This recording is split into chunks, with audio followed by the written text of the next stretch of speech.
Bonjour à tous et bienvenue sur la chaîne Tony RC. Aujourd'hui je suis avec Guillaume et Charles. Bonjour. Salut tout le monde. Vidéo spéciale Tamiya sur la gamme Touring. Et on a Guillaume qui nous a ramené 8 voitures. 5 plus 3 de Charles. Voilà, ah oui c'est ça. Vous allez découvrir toute la gamme des Tamiya Touring TRF. Bonne majorité, ouais. Voilà. Et c'est parti. Qui nous présente cette gamme de châssis Touring Tamiya? Je vais commencer par introduire le sujet, sachant que c'est mes châssis qui sont au début, on va dire ça comme ça. Toi les plus vieux toi. Tout à fait. Ça m'étonne pas. TRF, Tamiya Racing Factory, la fabrique à voitures de course de chez Tamiya. Ça a C'est- commencé... Les châssis étaient fournis dans des boîtes. Tout à fait. Comme ça c'est sympa ça. Avec la petite mallette. Tout à fait. Alors la première voiture on est sur quelle époque? Fin des années 90, donc on est 97, 99.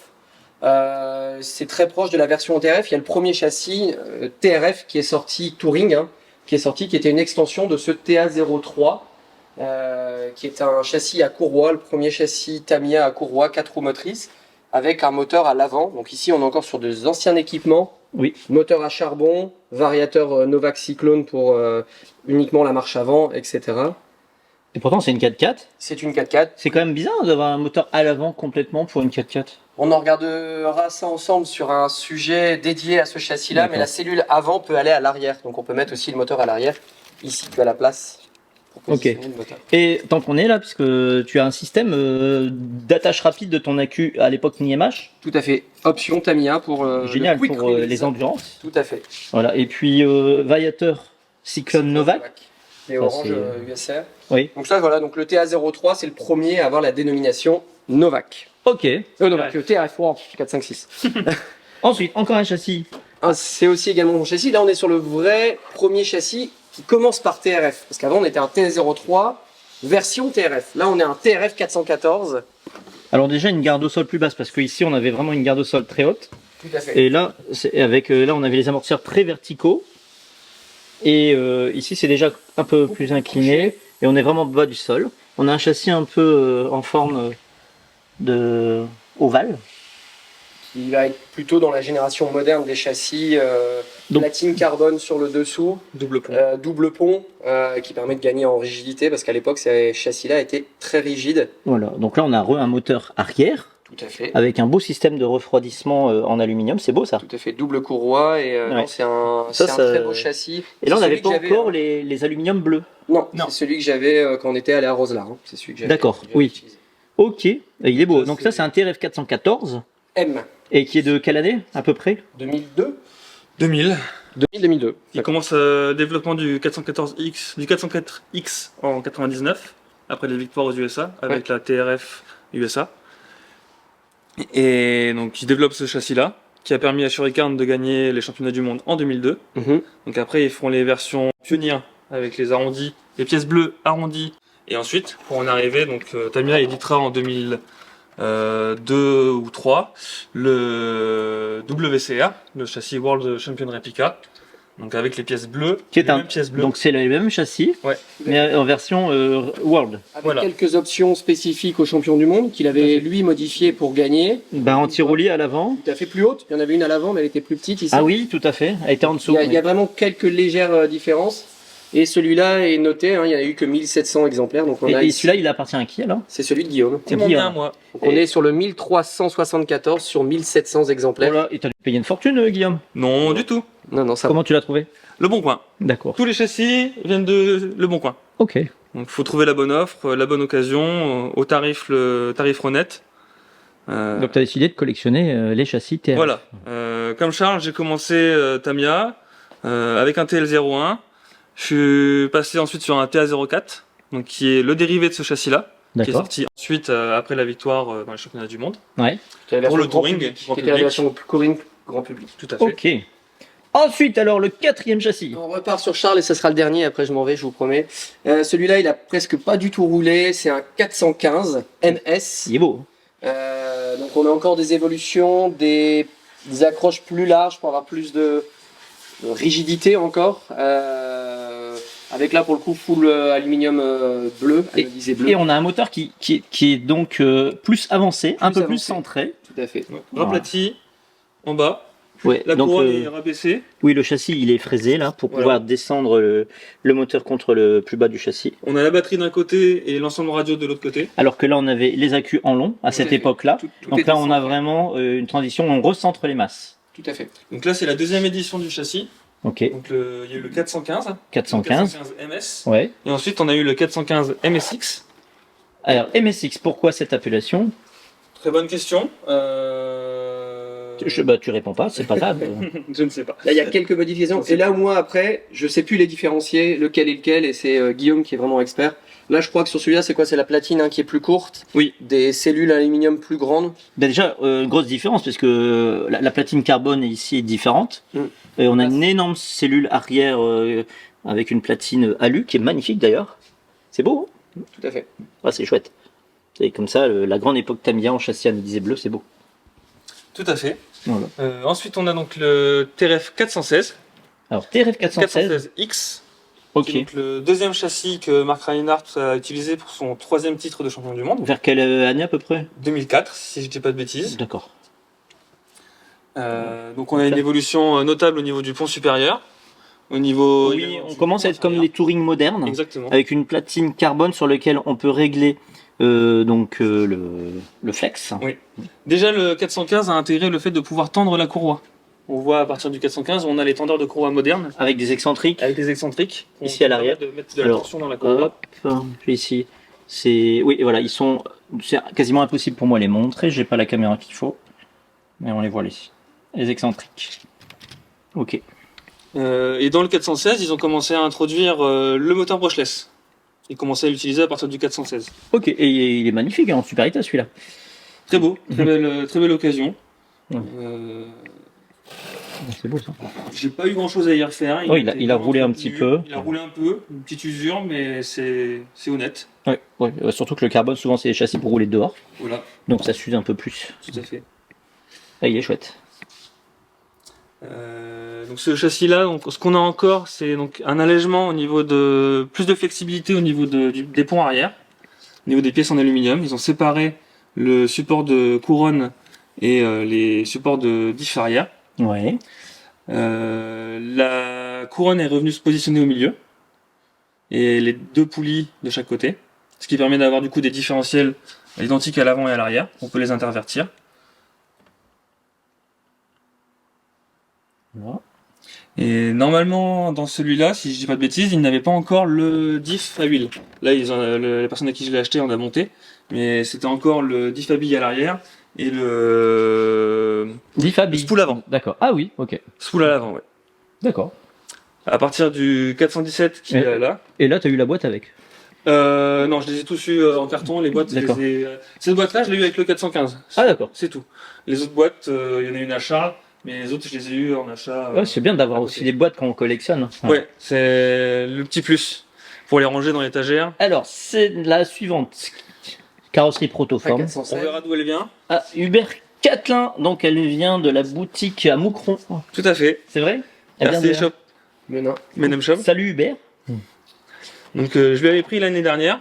Je cherchais un châssis pour rouler plus régulièrement, plus vraiment de la collection, mais pouvoir toujours l'utiliser, bien que ça commence à devenir une belle pièce. Donc il a beaucoup roulé entre octobre et là récemment. C'est un châssis du coup qui a encore des évolutions qu'on note entre le 416, où les pièces à l'arrière se séparent encore plus. Donc là c'est la première édition de ce châssis là 417. Ou dans les versions ultérieures du 417X et V5, ils vont mettre encore plus de liberté entre cette partie-là, cette pièce-là, et la pièce de support moteur. Ils vont aussi corriger une erreur qu'ils ont fait, où ils sont venus mettre la vis de fixation du moteur derrière la couronne. C'était pas très malin. Ils le corrigeront dans les versions juste derrière.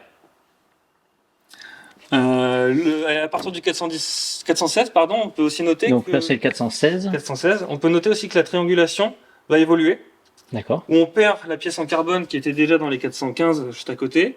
On avance, on va vers une triangulation moderne, avec des pièces en alu, un pont avec deux bras, levier, et qui vont venir se coller au châssis. On est toujours sur des ponts et des suspensions anciennes, on va dire, relativement hautes, 55 mm. D'accord. Et dessus, Oui, donc on voit qu'il a roulé. Mais en tout cas, c'est du dessous, c'est pas grave. beaucoup sur moquette récemment. Hubert l'utilisait beaucoup sur l'extérieur, ce qu'il m'a dit. D'accord. Et moi je l'ai utilisé que sur la moquette à Amiens. Sur D'accord. la piste du Et là, donc là, on était sur le 417. Oui. Et il y en a encore une derrière. Qui est arrivé tout récemment, qui donc va remplacer dans mon utilisation quotidienne le 417, Ouais. un 419 XR, qui est donc juste avant la dernière version. Il m'en manque encore un ici, ça serait le 418, on D'accord. pourrait positionner, et le 420 qui est sorti là tout récemment Oui. chez Tamiya. Avec Oui, il y a le déjà un an. 420X. Oui, Oui. Alors, en fait, il y a 2020, il est sorti, et le 420X en 2022. c'est ça. Alors ici, on a donc 419. On a encore quelques modifs. Donc on a un pont principal en carbone qui se rétrécit encore. Ah oui, beaucoup plus étroit Voilà. que celui-ci. Là, on est sur une cote de 80 mm. Là, on doit être sur une cote de 101 mm encore. D'accord. Donc, on a quelque chose de plus en plus fin pour donner plus de flex au châssis. On a également un pont supérieur qui s'affine, également dans cette même optique, de donner du flex au châssis et de libérer la couronne arrière et le train arrière en ne fixant plus sur le pont supérieur. Le support de couronne est fixé sur la partie inférieure du châssis et il n'est plus rattaché au pont supérieur, ce qui donne une liberté de bouger et de donner du flex au châssis dans les comportements. Je pense surtout sur les moquettes qui sont qui a beaucoup d'accroches et du coup vient beaucoup solliciter ce comportement-là du châssis. Donc ça, c'est ton châssis actuel qui est équipé, électronique. Voilà, Moteur Touring, t'es en 13,5 brushless tout à fait. de chez Obi-Wing. Le variateur Quick Run 120, Donc- 10 BL 120. Donc Et l'entrée de gamme chez Obi-Wing Voilà.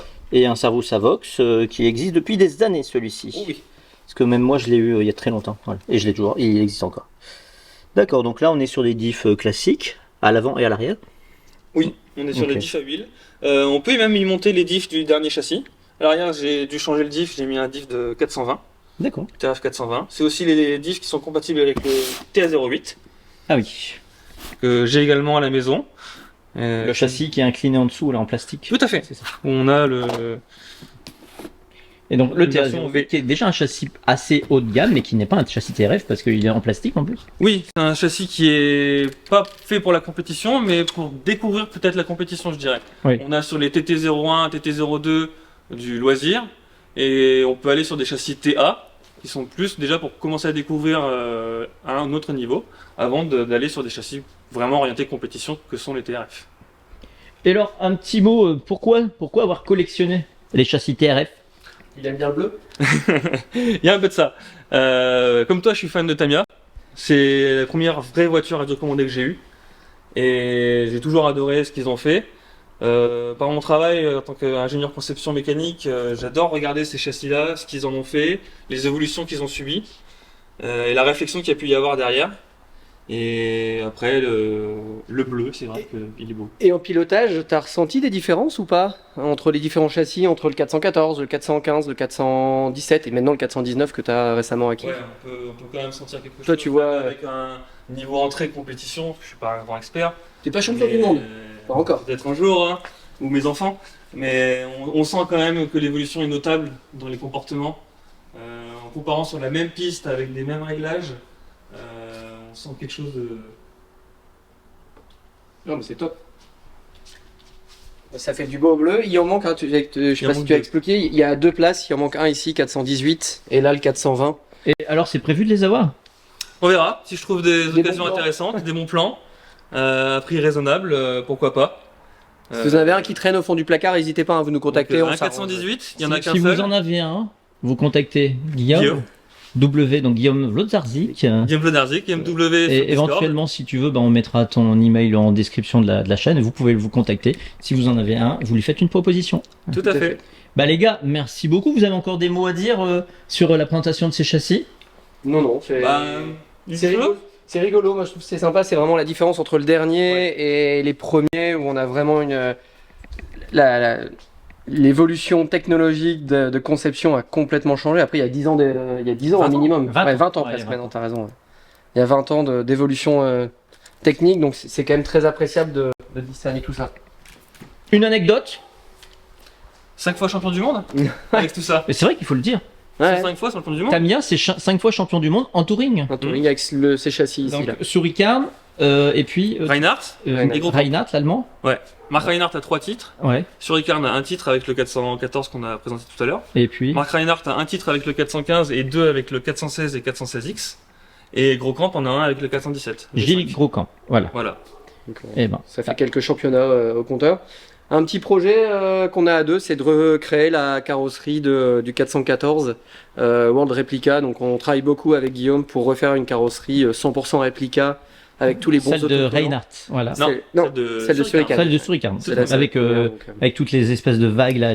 Sur cette carrosserie-là, de la Protoform Stratus, qui était vraiment celle très emblématique de l'époque en touring. Oui. Donc voilà, Guillaume a réussi à retrouver. Je suis en train de regarder pour faire les stickers. On va peut-être devoir demander les bons conseils d'un bon peintre. Je sais pas si vous en connaissez un. Et puis voilà. Acoustic Design, non, sur Facebook. C'est bien. Eh ben, merci beaucoup Guillaume et Charles. Merci Pas à de toi, souci, au plaisir. Super présentation. Et puis, ben, n'hésitez pas à nous dire en commentaire, les gars, si vous appréciez ce style de vidéo. En tout cas, on peut féliciter quand même Charles et Guillaume de collectionner et puis de faire partager leur passion. C'est pas tous les jours qu'on peut rassembler autant de châssis TRF les uns à côté des autres. Donc, C'est ça. C'est pour ça que je fais des gros plans, des plans larges. Hein, voilà. tout à fait. Et puis surtout, le pouce. N'oubliez pas les pouces. Et bleu, hein, les pouces. Ah bah oui. Pouce bleu comme le Tamiya. Merci à tous. Au revoir. Salut!